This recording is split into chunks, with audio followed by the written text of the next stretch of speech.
What'd you do? Hello everyone and welcome to Action RPG. I'm live on Twitch right now. My community and honestly my channel leader said I am required to watch this Darth microtransaction video. So it's only 8 minutes long. We're gonna watch it right now. This can ruin games for you. Titled, This Can Ruin Games for You. Let's see where we got. I very often see people ruin games for themselves. In fact, back in the day when I was younger and I was playing Super Nintendo games, I would put in a game cartridge, I would play it through, and I'd be like, wow, that was a really good game at the end of it. And I'd be like, I'm impressed with that one. Donkey Kong Country was amazing. And then I would turn it off and I'd put in a different game. But because I put in that new game, I played so much Donkey Kong Country. And there's a little, I don't remember if it was an exclamation point or a star or whatever it was that shows that you found everything on the level in Donkey Kong Country. And I tried to get it 100% for the whole game. Didn't inadvertently make the previous one dog shit out of nowhere. But now in modern gaming, we do this where a game will come out, and if we're not playing it for 3 years, suddenly the game is bad. And a lot of these games can be designed in consumable manners where they're not meant to be games that you can play indefinitely. Sometimes these games are only meant to be absorbed for a certain amount of hours, and then the game is over. So the point of this video is you should probably stop ruining games for yourself if this is something that seems to ring true for you. You know, like I used the Super Nintendo example. We didn't, when the new Super Nintendo game come out, look at it 2 months in advance, buy, you know, guides and all that in advance, study for it like it's an exam, know what the best builds are, the best pathing, all of that, and then basically try to speed run our enjoyment out of the game and shorten the length of the game for ourselves. I played Path of Exile going into it like blind on purpose, and I didn't do that for the fun of it. I did it because I wanted to make content from the point of view of someone who hadn't played the game before. I wanted to see what that experience is like because I had heard it was very rough, and it was pretty rough. But inadvertently, because I did that, I actually extended how long I was enjoying the game in an entry level for like 3 whole seasons of the game because I wasn't just copy pasting the build or something. Now, I don't think that that's the recommended way to play that game, so it's sort of a bad example. But the point stands that I got to play and enjoy the learning and noob experience for a pretty long time before I then started looking up guides and min-maxing and asking people's opinions and learning boss fights and things. I had a really good time learning the basics of the game. And I think that this portion of like not knowing what you're going into in gaming has gotten lost recently. And I'll freely admit, us YouTubers and Twitch live streamers are part of the problem. We get early access very often in the games, so you see half of what the game has to offer. There's the debate, if I'm going to defend myself, that lets you know if you're going to even buy the game or not, because you get to see some gameplay. But, you know, the mystery of Path of Exile 2 is going to be gone for me because I have already played the early access of the first couple acts. So I know what the game is before it comes out. So because of that, I'm able to see both sides of it. Because I remember, it wasn't that long ago, I'm literally a nobody on YouTube. No one's watching me. I have no one in my live stream chats. I have no early access to anything. I remember that vividly because that was literally just the last year. And the difference that I can see in pre-knowing a lot of these games versus having no idea what I'm going into is visible for myself. And it's also, I think, not just a streamer YouTuber thing. I think if you're watching these videos and planning everything and knowing what builds are coming, and like I say, speed running your enjoyment of the game, don't be surprised when your enjoyment is shorter than you expected for the money you paid on that game because you purposely speed ran your way through it. Okay, I'm going to pause him right there. A lot of really, really good points. And by the way, I've played PoE 2. I know what it's going to be like, and I think it's going to be a lot of fun. Streamers definitely do not help.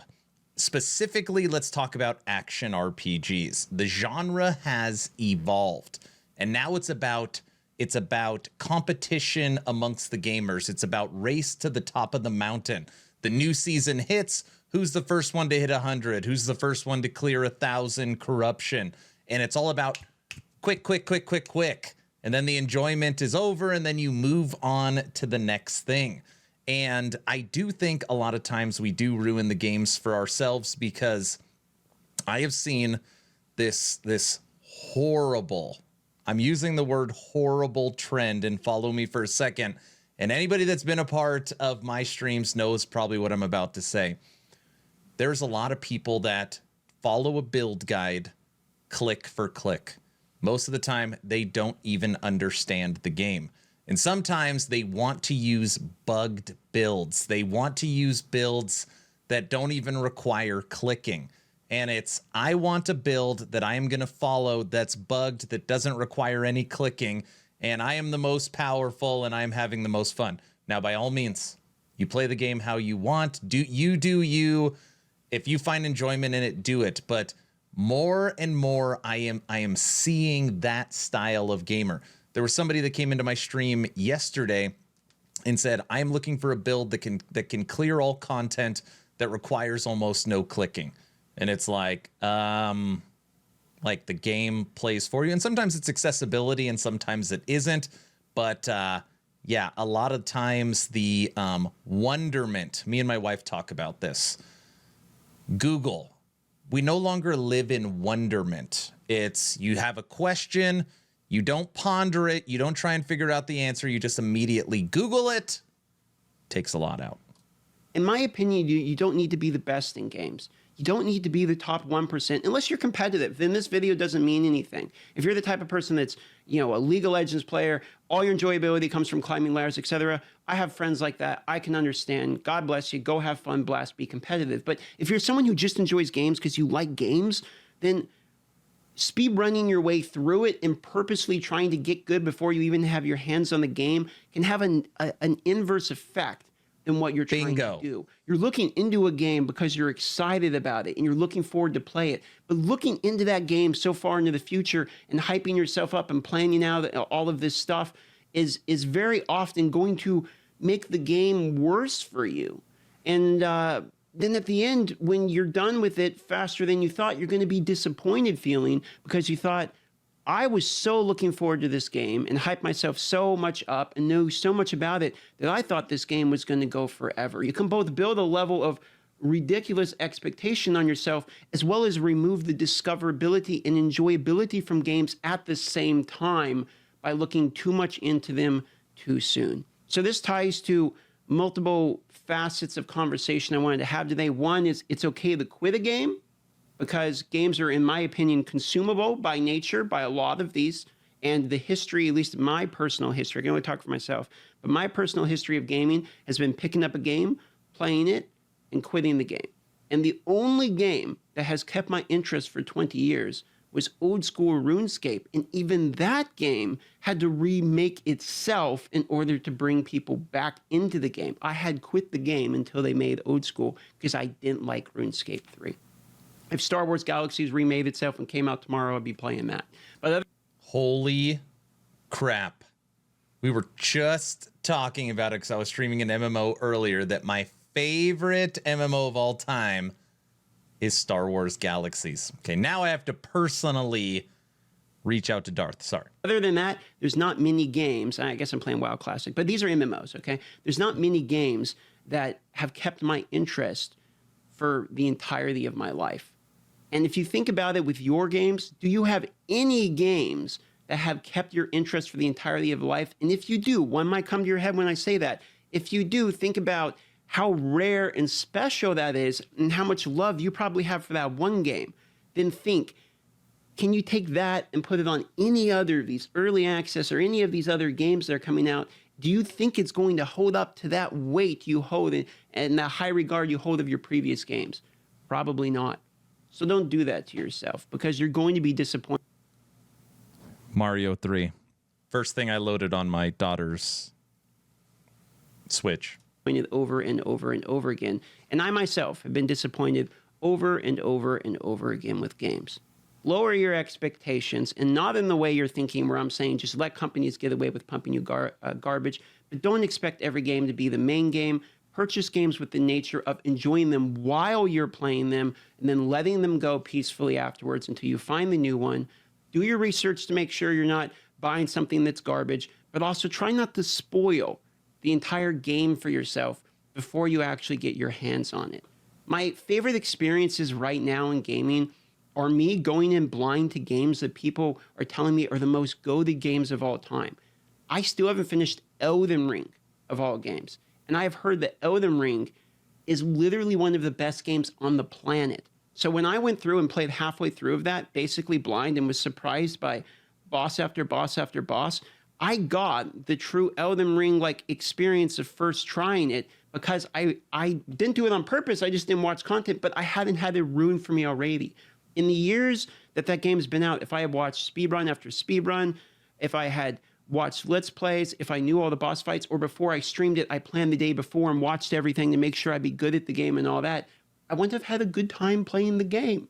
I would have made it a job for myself more than it already is. So the point of the video is try not to ruin games for yourself. It's okay if you quit a game. Quitting a game doesn't mean the game is bad. And look at things as consumable by nature.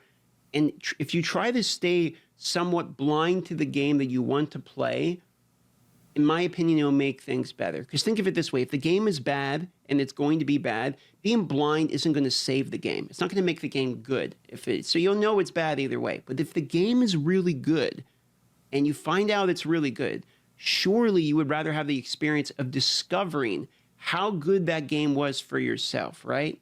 If it's a 10 out of 10 game, that's a world-changing game, and it comes out, and you get the chance to play it, and you don't know anything about it, is not the best experience in gaming, discovering a new world that you know nothing about and being surprised at every turn. At least it is for me. Very interesting. I see why people wanted me to watch this. I kind of had this experience for myself recently. I was watching Moxie play Hades 2, and I really enjoyed the first Hades. I played it for a long time, and I've been anticipating to play Hades 2. And I got to see the gameplay mechanics. I got to see the visuals. I got to see what's new, what's different, and what's coming. Did I spoil the game for myself? I mean, I plan on still playing Hades 2, but obviously the allure of I wonder what's new, I wonder what's different, I pretty much know that now. So I understand his point, and I think it's a good one. I do think it's a good one, and I do think streamers are a big problem, because we are normally always racing. We are normally going super quick and trying to push our power, and that translates onto a lot of the player base. That's interesting. It's an interesting one. Darth, very nice job. If you want to see the original video or check out Darth's video, I will link it in the description. I like this one.